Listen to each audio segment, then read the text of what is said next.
So good morning. I hope you guys are doing fine. So आज हम जो topic cover करने जा रहे हैं वो है information system for manager MMPC 008। सो हम ब्लॉक 1 की सेकेंड यूनिट में जा रहे हैं, computer system and smart device. और इस वीडियो में जो हम टॉपिक कवर करेंगे वो है what are the components of computer, central processing unit क्या है, storage device, input device, output device, networking device, plug and play device, smart device, synchronous and asynchronous communication, various type of computer. तो ये सारे topic हम इस video में cover करेंगे और ये वीडियो बहुत ही हेल्पफुल होने जा रही है। सो इस वीडियो को पूरी देखें और अगर आपको वीडियो अच्छी लगे तो लाइक और कमेंट करना ना भूलें ताकि मुझे मोटिवेशन मिलती रहे और मैं ऐसी वीडियोस बनाता रहूं। अगर वीडियो के बीच में तुम्हें कुछ भी नहीं समझ आ रहा है या कोई डाउट हो रहा है तो तुम कमेंट में मुझे बता सकते हो। मैं किसी न किसी तरह उस डाउट को क्लियर करने की कोशिश करूंगा और तुम मेरे टेलीग्राम चैनल को भी ज्वाइन कर सकते हो।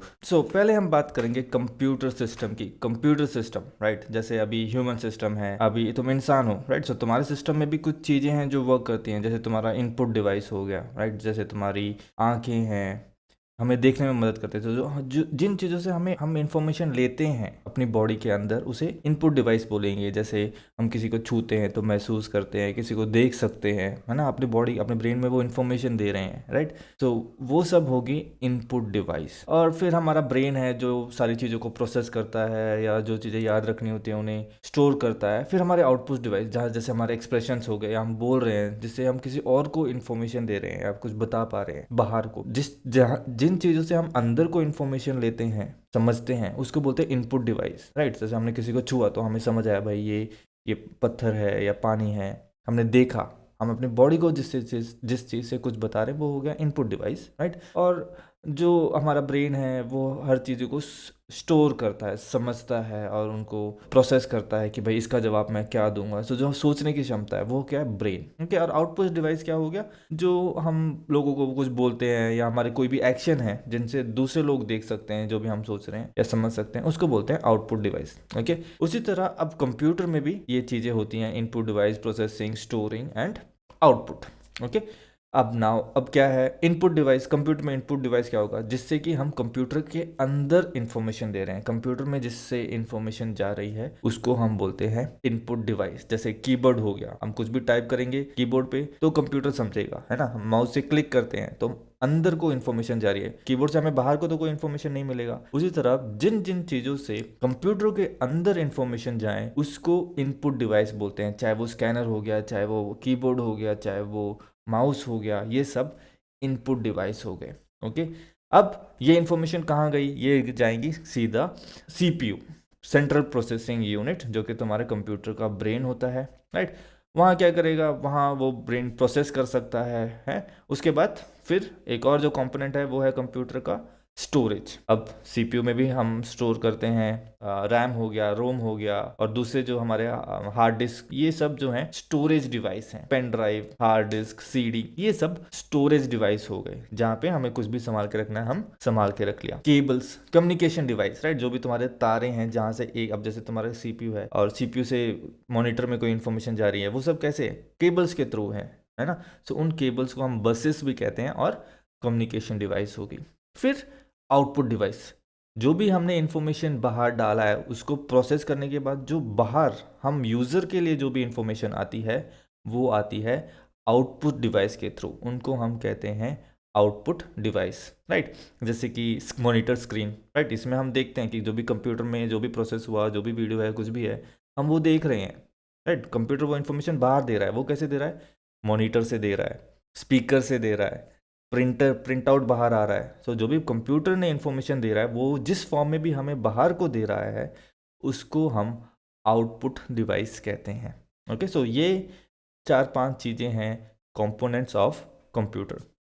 क्या है, इनपुट, जिससे कि हम अंदर को सामान दें, लाइक कोई भी इंफॉर्मेशन, कोई भी डेटा जो हम अंदर कंप्यूटर को दें वो इनपुट डिवाइस, जिसके थ्रू देते हैं, कीबोर्ड राइट।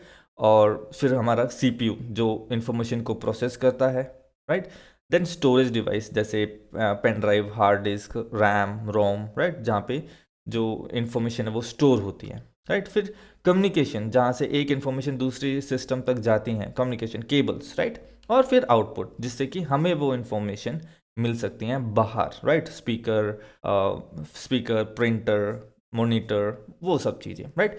सो ये हैं कुछ main components of computer, right? So I hope तुमको समझ आ गया हो। अगर वीडियो समझ आ रही है तो प्लीज़ लाइक करना ना भूलें और चैनल को जरूर सब्सक्राइब करें। सो अब बात करते हैं हम पार्ट्स ऑफ सीपीयू। अब हमारे बॉडी का सबसे इंपॉर्टेंट पार्ट है ब्रेन, वैसे ही कंप्यूटर का सबसे इंपॉर्टेंट पार्ट होता है सीपीयू, सेंट्रल प्रोसेसिंग यूनिट। अब इसके 3 मेजर हिस्से हैं जो कि तुम्हें पता होने चाहिए। फर्स्ट है ALU, अर्थमेटिक लॉजिकल यूनिट। दूसरा है CU, कंट्रोल यूनिट। और उसके बाद आता है रजिस्टर्स। अब ALU, अर्थमेटिक लॉजिक यूनिट, यानी कि यहाँ पे जितने भी मैथ्स रिलेटेड कैलकुलेशंस हैं वो यहाँ होती हैं। और लॉजिकल थिंग्स, राइट, लाइक पहले मैथ रिलेटेड 2 + 2 4 होता है, या तुम्हारे जो भी मैथ्स रिलेटेड प्रॉब्लम्स है वो यहाँ सॉल्व होती हैं। दूसरा लॉजिकल डिसीजंस भी ये लेता है, लॉजिकल डिसीजंस लेके 2 = 1, राइट? तो ऐसे जो लॉजिकल डिसीजंस हैं या मैथमेटिकल डिसीजंस हैं वो ALU परफॉर्म करता है। उसके बाद है कंट्रोल यूनिट। ये जो पार्ट ऑफ सीपीयू है ये कंट्रोल करता है कि कौन सा काम पहले होगा, कौन सा बाद में होगा। सपोज एक वीडियो देख रहे हो, तुमने क्रॉस दबा दिया, तुमने वो फाइल बंद कर दी, तो क्या है, कंप्यूटर सोचेगा भाई मैं पहले वीडियो बंद करूं या पहले ये एप्लीकेशन बंद करूं, राइट? सो एक प्रोसेस होता है। तो सबसे पहले वो क्या करेगा, वो वीडियो बंद करेगा, फिर वो जाके फाइल बंद करेगा। या तुमने सडनली सेट डाउन दबा दिया कुछ बंद किए बिना, तो अब कंप्यूटर का क्या है, वो सबसे पहले सारी विंडोज जो ओपन है वो पहले बंद करेगा, उसके बाद जो कंप्यूटर को शट डाउन करेगा। सो ये सारे जो प्रोसेस हैं जहाँ पे वो डिसाइड करता है कि कौन से काम को प्रायोरिटी देनी है, कौन से काम को पहले करना है, वो कौन करता है, कंट्रोल यूनिट, राइट? सो ये सारे काम CU करता है, कंट्रोल यूनिट। उसके बाद हमारे registers are temporary storage inside CPU to hold data instructions while they are processing. अब कुछ इन्फॉर्मेशन को वो जो कंप्यूटर स्टोर करता है जब वो काम कर रहा होता है, राइट? जब भी तुम कोई काम करो उस टाइम के लिए जो तुमने इन्फॉर्मेशन को स्टोर किया हुआ है वो है रजिस्टर्स, राइट? जैसे कि रैम, राइट? जैसे कि तुम अभी तुमने 2 + 2 ऐड करना है, राइट? तो तुमने ये 2 वैल्यू कहीं ना कहीं तो स्टोर करी होगी ना, जब उसके लिए अब तुम ये हमेशा अपने दिमाग में थोड़ी रखोगे 2 + 2 क्या था मैंने उस दिन। जब तुम कोई काम कर रहे हो उस टाइम के लिए जो हम मेमोरी यूज़ करते हैं उसके बोलते हैं रजिस्टर्स, राइट? फॉर एग्जाम्पल अभी तुम गेम खेल रहे हो, तो गेम खेलते टाइम जो है उसमें हम कुछ सेव नहीं कर रहे हैं, हम स्टोर नहीं कर रहे हैं, बस उस टाइम के लिए जो मेमोरी है उसको बोलेंगे रजिस्टर। ओके, सो ये हैं parts of CPU: ALU, CU and register, arithmetic logical unit, control unit and register. So I hope तुम्हें ये क्लियर है। अगर नहीं है तो तुम मुझे कमेंट में। ओके, सो अब हम बात करते हैं स्टोरेज डिवाइस, राइट? सो तुम्हें नाम से पता चलता है कि वो डिवाइस जिसमें हम कंप्यूटर रिलेटेड चीज़ें स्टोर करते हैं, राइट? लाइक कोई भी डाटा हो गया या इन्फॉर्मेशन होगी, फाइल होगी जो हम सेव करते हैं, राइट? सब 2 तरह के स्टोरेज होते हैं। एक होता है volatile storage, right? Volatile storage needs continuous power to keep data, right? So volatile जो स्टोरेज है वो होगी जैसे तुम्हारी रैम, राइट? ये चीज़ें वो जो भी काम चल रहा है उस टाइम पे जो हम छोटी छोटी चीज़ें स्टोर कर रहे हैं उसको बोलते हैं रैम। इसको कंटिन्यूस पावर की ज़रूरत है, मतलब अगर पावर बंद तो ये डाटा गायब, ये तुम्हारे कंप्यूटर में नहीं रहेगा, राइट? जैसे कि अगर तुमने अभी कोई फाइल है, तुम एक डॉक्यूमेंट बना रहे हो, जब तुम बना रहे हो वो रैम में है, ठीक है? अगर अचानक से लाइट चलेगी तो वो सेव हुई, तुमने कहीं स्टोर नहीं करी थी, वो रैम मेमोरी में थी। जब तुम कंप्यूटर खोलोगे वो फाइल तुम्हें नहीं मिलेगी क्योंकि वॉलेटाइल थी, उसमें ज़्यादा मूवमेंट थी, बिना एनर्जी के वो फाइल नहीं काम करेगी, राइट? जैसे तुम गेम खेल रहे हो, तुमने कंप्यूटर ऑफ किया, वो सब चीज़ें चली गई, जब तुम कंप्यूटर दोबारा खोलोगे तो वो वहाँ से नहीं शुरू होंगी, राइट? सो वो होती हैं वॉलेटाइल स्टोरेज, जो थोड़ी देर के लिए कंप्यूटर, जब तक तुम वो काम कर रहे हो तब तक कंप्यूटर उस चीज़ को स्टोर करता है। इसकी स्पीड बहुत तेज़ होती है, बहुत तेज़ होती है ना? और ठीक है, अब जो दूसरे टाइप ऑफ हमारी स्टोरेज है वो है नॉन वोलेटाइल स्टोरेज, राइट? इसके लिए हमें बहुत ज़्यादा हमेशा पावर की ज़रूरत नहीं होती है और जो डाटा है वो परमानेंटली सेव होता है। जैसे कि जो इन्फॉर्मेशन हम हार्ड डिस्क में सेव कर देते हैं, राइट? लाइक जो तुमने मूवी ली, तुमने अपने कंप्यूटर में डाल दी, अब बिजली हो ना हो वो फाइल वहीं रहेगी, जब भी तुम कंप्यूटर ऑन करोगे वो फाइल वहीं है, जब चाहो तुम चला सकते हो। उसको बोलते हैं नॉन वोलेटाइल स्टोरेज, ओके। अब वोलेटाइल स्टोरेज जो है वो फास्ट है बट टेम्पररी है, non volatile storage is slower but permanent. Okay. और एक कंप्यूटर को दोनों की ही ज़रूरत है। ओके। सो ये है तुम्हारे स्टोरेज। अब अगर हम स्टोरेज की बात करें, टाइप ऑफ मेमोरी में आता है हमारे पास रैंडम एक्सेस मेमोरी और read only memory. Okay. Random access memory के दो पार्ट है, S D RAM, D RAM. Okay. और फिर रीड ओनली मेमोरी के हमारे पास है ई पी रोम और पी रोम। सो अब हम बात करेंगे व्हाट इज नेटवर्क। नेटवर्क क्या है? Network is like a team. जैसे कि कंप्यूटर, प्रिंटर एंड जो अदर डिवाइस हैं वो एक साथ कैसे काम करते हैं, राइट? कैसे वो एक दूसरे से कनेक्टेड है, राइट? अब जैसे तुम एक ऑफिस में जाते हो, वहाँ पे 4-5 कंप्यूटर हैं, प्रिंटर एक ही है, सारे कंप्यूटर्स एक प्रिंटर से कनेक्टेड हैं। तो ऐसे जो हम अब जो ये कंप्यूटर, प्रिंटर, स्कैनर, इन सबको हम नॉड्स कहते हैं, राइट? और ये नॉड्स कैसे एक दूसरे से कनेक्टेड हैं उसको हम बोलते हैं नेटवर्क। ओके। अब ये किस काम आते हैं कंप्यूटर नेटवर्क? ताकि डाटा शेयर करें, लाइक एक कंप्यूटर से दूसरे कंप्यूटर में डाटा कैसे शेयर कर सकते हैं, राइट? डाटा हो गया, रिसोर्सेज हो गए, फाइल्स हो गए, तो उसको हम कहते हैं नेटवर्क। अब कितने प्रकार के नेटवर्क हैं? वो हैं हमारे पास जो नेटवर्क, हम उसे बोलते हैं network topology, right? Network topology हमारे पास हैं मेनली 5 तरीके से: बस topology, ring topology, star topology, tree topology और हाइब्रिड टोपोलॉजी। अब बस टोपोलॉजी, बस टोपोलॉजी सिंगल लाइन, नाम से पता चलता है बस जैसी होगी, एक स्ट्रेट लाइन होगा, राइट? और उसमें कई सारे डिवाइस स्ट्रेट लाइन में अटैच्ड होंगे, right? All device are connected in a single cable, एक केबल के थ्रू सारे कनेक्टेड होंगे, right? Example, a straight row of houses, one water pipe, right? जैसे एक रो है घरों के और सारा सबके लिए एक ही पाइपलाइन जा रहा है। अब क्या हो गया, अगर पाइपलाइन बीच में से कहीं से टूट गया तो सारे घर का जो है पानी रुक जाएगा, है ना? जैसे एक टैंकी, वहाँ से एक पाइप जा रही है हर जगह, हर घर में, तो अगर एक वो मेन पाइप टूट गई टैंकी के नीचे से तो किसी भी घर पे पानी नहीं पहुँचेगा। वो उस टाइप ऑफ टोपोलॉजी को हम कहते हैं बस टोपोलॉजी, जहाँ पे सारे कंप्यूटर डिवाइस एक ही केबल से कनेक्टेड होते हैं। ओके। दूसरी जो हमारी टोपोलॉजी है, जैसे तुम देख सकते हो रिंग के शेप में है, इसको बोलते हैं हम रिंग टोपोलॉजी। ये सर्कल में होती है, right? Device are connected in circle और जो डाटा है वो एक ही डायरेक्शन में फ्लो होता है, राइट? जैसे कि अब रिले रेस है, रिले रेस में क्या होता है, जो डाटा एक साइड में एक बंदा वो डंडी से लेके भागता है ना?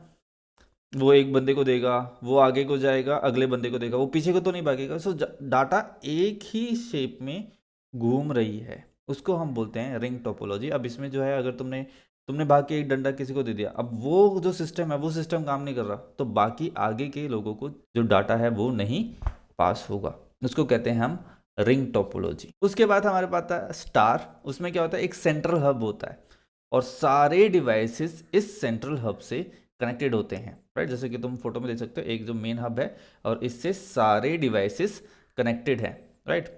अब जैसे एक टीचर होगी और तुम सारे स्टूडेंट्स हो गए, राइट? सो एक टीचर जो बोल रहा है वो सारे स्टूडेंट्स को पता चलेगा। अब अगर मेन हब टीचर ही नहीं आया तो किसी के पास डाटा पहुंचेगा नहीं। पर अगर एक स्टूडेंट छुट्टी ले ले तो उससे क्या बाकी स्टूडेंट्स को फर्क पड़ेगा? नहीं। तो इसमें जो हब है वो इंपॉर्टेंट होता है, जो मेन कंप्यूटर, मास्टर कंप्यूटर होता है, उसमें अगर कोई दिक्कत आ गई तो ही प्रॉब्लम होगी, अदरवाइज अगर एक कंप्यूटर को कुछ हो गया उससे डाटा फ्लो में कोई दिक्कत नहीं आएगी। ट्री है, ट्री में क्या होता है, अब एक ट्री है, उसके कई सारे ब्रांचेस होते हैं। अब सारे ब्रांचेस में इंफॉर्मेशन जाती है, उस ब्रांचेस के सब ब्रांचेस भी होते हैं, राइट? सो अब जैसे जब तुमने क्लास ABC है, राइट?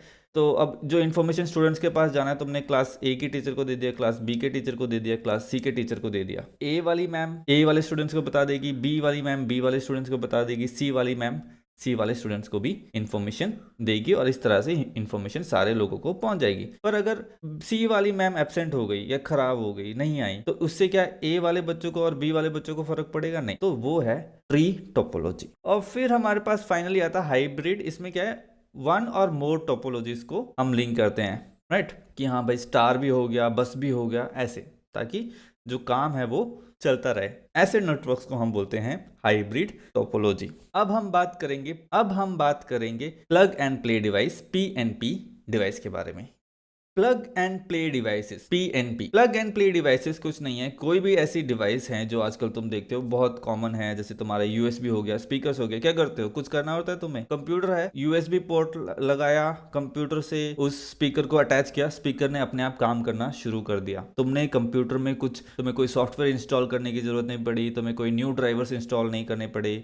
जो भी डिवाइस ऐसे काम करते हैं जिसमें हमें ज़्यादा कुछ नहीं करना पड़ता, जब बस हम सिंपली प्लग करते हैं और चीज़ें बन जाती हैं, उसको बोलते हैं प्लग एंड प्ले डिवाइस।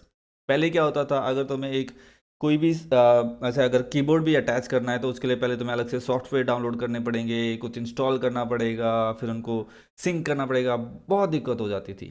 पर अब क्या है, simply plug and play device आ गए हैं, तुम्हें कुछ भी नहीं करना, तुम्हें बस कंप्यूटर के साथ उसको अटैच करना है। आजकल जो स्टैंडर्ड चीज़ है, यूएसबी के थ्रू हम उसको अटैच करेंगे, चाहे वो तुम्हारा स्पीकर हो गया, चाहे तुम्हारा वो माउस हो गया, कोई भी डिवाइस है, बस हम उन्हें कंप्यूटर से कनेक्ट करना है। कंप्यूटर में प्री इंस्टॉल्ड सॉफ्टवेयर्स होते हैं जिसके थ्रू वो अपने आप ही काम करने लग जाते हैं, हमें कुछ नहीं करना पड़ता। उन डिवाइसेस को हम कहते हैं plug and play device.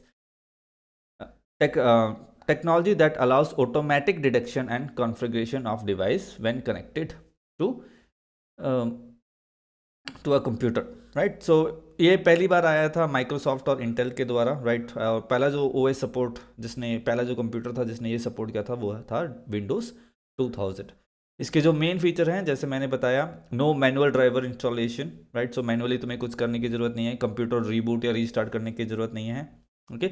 Device are ready to use immediately after connection. जैसे तुमने स्पीकर लगाया, तुम्हें रीस्टार्ट करने की जरूरत नहीं है, कंप्यूटर अपने आप उसे डिटेक्ट कर लेगा और तुम्हारी जो वॉइस है वो सीधा स्पीकर में भेज देगा, ओके।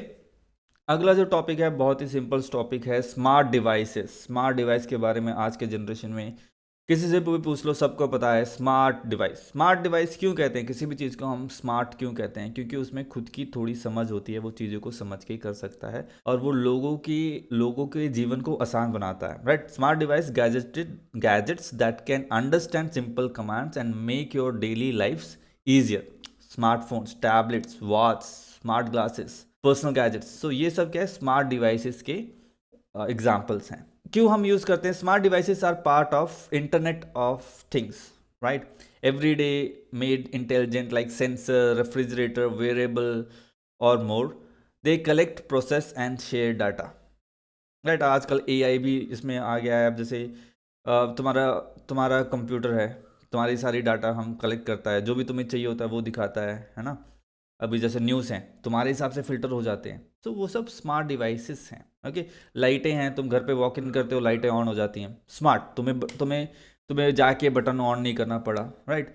आईफोन है, तुमने बोला हे सीरी, फ़ोन स्टार्ट हो गया, कॉल करो, सब जो जो तुम्हारी लाइफ को ईजी बना रहे हैं, जो भी डिवाइसेस तुम्हारे डे टू डे लाइफ को ईजी बनाते हैं, उसको हम बोलेंगे स्मार्ट डिवाइस, ओके। अब बात करते हैं हम कम्युनिकेशन की। कम्युनिकेशन हमने जैसे कि पढ़ाई था पिछले सेमेस्टर में। कम्युनिकेशन क्या है, एक सेंडर किसी को एक मैसेज भेज रहा है किसी मीडियम के थ्रू, राइट, और वो जो रिसीवर है वो रिसीव कर रहा है। अब जैसे कि मैं यहाँ से बात कर रहा हूँ तो मैं हूँ सेंडर, मैं ये मैसेज तुम्हें भेज रहा हूँ यूट्यूब के थ्रू, इंटरनेट के थ्रू, राइट।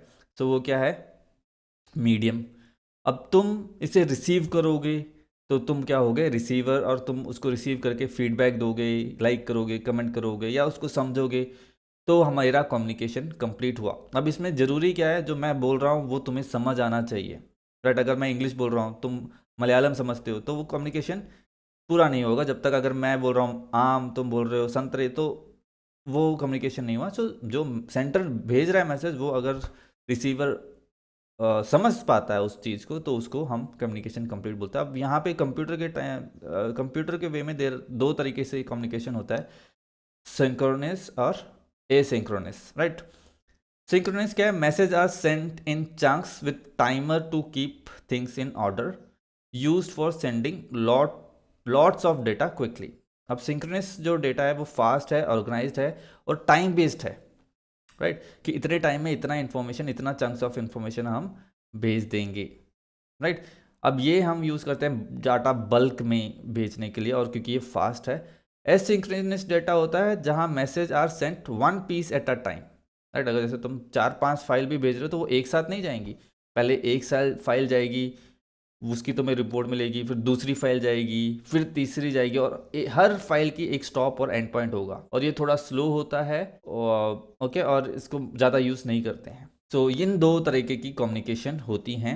और हमारा मैसेज कैसे ट्रेवल करता है, transmission types. So there are 3 type of transmission of message. One is simplex, one way, right. इसमें क्या है, एक वन वे ऑफ कम्युनिकेशन है ये। रेडियो, टीवी, अब तुम टीवी से तो बात नहीं कर सकते ना, और मतलब बोलोगे भी तो जो जिसकी अगर तुम न्यूज़ सुन रहे हो तो एंकर तो नहीं सुनेगा, तो सिर्फ तुम इन्फॉर्मेशन आ रहा है, वन साइड को इन्फॉर्मेशन आ रहा है, उसको बोलते हैं हम सिंप्लेक्स। हाफ डुप्लेक्स, 2 वे होता है but one eight a time. Half duplex, right, 2 वे है पर हाफ। जब तुम बोल रहे हो तो अगला नहीं बोल सकता, जब वो बोल रहा है तो तुम नहीं बोल सकते, जब तुम बोल रहे हो वो सुनेगा, और जब वो बोल रहा है तो तुम सुनोगे। सो इसका पहले हमारा एग्जांपल था वॉकी टॉकी, है ना। पुराने ज़माने में क्या होता था, ओवर ओवर, तुम एक कमांड बोलते थे, ओवर बोलते थे, तभी अगला बोलता था। अब 2 जनों ने बोलते तो किसी को नहीं सुनाई देगा, राइट। सो वो है half duplex, 2 way but one eight a time. उसके बाद हमारा आता है full duplex. Okay, full duplex में क्या होता है, 2 way at same time, right. जैसे हमारे फ़ोन कॉल्स हो गए, मोबाइल फ़ोन हो गए, व्हाट्सएप कॉलिंग होगी, ये सब क्या है, 2 वे, दोनों एक साथ कम्युनिकेट कर सकते हैं। मैं भी बोल सकता हूँ, वो भी बोल सकता है, जब मैं बोल रहा हूँ वो भी सुन सकता है, जो बोल रहा है मैं भी सुन सकता हूँ। इसको बोलते हैं हम full duplex communication, right. So finally हम डिस्कस करेंगे types of computer. So I hope यहाँ तक तुम्हें वीडियो अच्छी लगी। अगर तुम यहाँ तक पहुँचे हो तो प्लीज़ वीडियो को लाइक करें और कमेंट जरूर करें अगर समझ आया तो। अब हम चलते हैं type of computer. Type of computer हमारे पास हैं मेनली 5 तरीके के। फर्स्ट है main frame, then mini computers, work station, micro computers and network computers, right. Big main frame computers जो बड़े कंप्यूटर्स होते हैं, इनकी स्टोरेज ज़्यादा होती है, ह्यूज अमाउंट ऑफ डेटा ये स्टोर कर सकते हैं। फॉर एग्जांपल जो बैंक्स यूज़ करते हैं, अमेज़ॉन जैसी जो बड़ी कंपनीज हैं जो अपने सर्वर रूम में कंप्यूटर्स यूज़ कर सकते हैं, उन्हें मेन फ्रेम कंप्यूटर्स कहेंगे, क्योंकि उन्हें बहुत ज़्यादा इन्फॉर्मेशन बहुत तेज़ी से उन्हें परफॉर्म करना होता है, उन्हें उन्हें उस बहुत सारे डेटा को प्रोसेस करना पड़ता है। फिर आते हैं हमारे पास मिनी कंप्यूटर्स। ये this are mid range computers, छोटे छोटे ऑर्गेनाइजेशन इन्हें यूज़ कर सकते हैं, राइट। जैसे मतलब ज़्यादा ब्रांचेस नहीं है, 1-2 ब्रांचेस हैं वहाँ पे। As compare to mainframe कम पावरफुल होता है, राइट, और स्पेसिफिक टास्क करते हैं जैसे scientific research, engineering, right. Work station like high performance computer use for specific task like graphic designing, calculation, scientific work, right. So उसे बोलते हैं वर्क स्टेशन, राइट। स्पेशली ये ग्राफिक्स वगैरह के लिए हम यूज़ करेंगे। देन माइक्रो कंप्यूटर्स, जैसे जो तुम अपने घर पे डेली डेली के काम के लिए यूज़ करते हो, असाइनमेंट बनाना, प्रोजेक्ट बनाना, उन कामों के लिए, डेस्कटॉप पीसी, लैपटॉप, उनको हम कह देंगे। फिर आते हैं नेटवर्क कंप्यूटर, जो बहुत सारे कंप्यूटर होते हैं, ये एक मेन हब से जुड़े होते हैं। इनमें खुद का जो CPU वगैरह नहीं होगा, सब जो चीज़ें हैं वो मेन सर्वर से लेंगे, उसको हम बोलते हैं network computers, right. So I hope तुम्हें थोड़ा बहुत समझ आया होगा, राइट। ज़रूर इस वीडियो को देखें।